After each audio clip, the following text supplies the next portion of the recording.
Gabimi e atij që është i devotshëm në dukje është më i keq nga të gjitha gabimet, ndërsa paturpësia është sëmundja më e neveritshme nga të gjitha sëmundjet. Thonja e Imam Aliut nxjerr në pa dy koncepte të rëndësishme: humbjen e një personi të devotshëm dhe sëmundjen e ignorancës. Le të thellohemi në kuptimet e këtyre fjalëve dhe të hulumtojmë rëndësinë e tyre në dritën e Kuranit. Për të kuptuar më tej peshën e këtij koncepti, do t'i drejtohemi Kuranit. Allahu në surën Huxhurat, ajeti 6, thotë: O ju që besuat, nëse ju vjen ndonjë mëkatar me lajme, hetoni që të mos dëmtoni njerëzit nga ignoranca dhe të pendoheni për atë që keni bërë. Ky ajet thekson rëndësinë e verifikimit të informacionit përpara se të veprohet sipas tij, pasi veprimi i nxituar, i bazuar në një uri të rreme ose jo të plota, mund të çojë në pasoja të dëmshme. Prandaj, një gabim në gjykim ose veprim nga një person i devotshëm mund të ketë pasoja të rënda si për veten, ashtu edhe për të tjerët.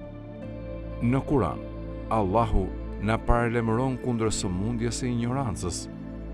Në surën Huxhurat, ajeti 11, Allahu thotë: O ju që besuat, asnjë popull të mos përqesh një popull tjetër, ndoshta ata të përqeshurit janë më të mirë se ata, e as t'i lejojnë gratë të tallen me gratë të tjera, ndoshta ato mund të jenë më të mira se ato. Ky ajet na kujton që të përmbahemi nga tallja apo nënçmimi i të tjerëve, pasi është një manifestim i papërfillshmërisë. Një sjellje e tillë jo vetëm që njollos karakterin ton, por gjithashtu krijon përçarje dhe armiqësi brenda komunitetit mysliman. Fjala e urtë e Imam Aliut shërben si një përkujtesë për të gjithë myslimanët për rëndësinë e ruajtjes së devotshmërisë sonë dhe shmangjes së korrupsionit moral. Ai na mëson se edhe individët më të devotshëm janë të ndjeshëm ndaj gabimeve dhe se nuk duhet të përpiqemi vazhdimisht për vetë përmirësim dhe vetë mendim. Ai gjithashtu thekson rëndësinë e shmangjes së sjelljes së poshtër dhe trajtimit të të tjerëve me respekt dhe dinjitet.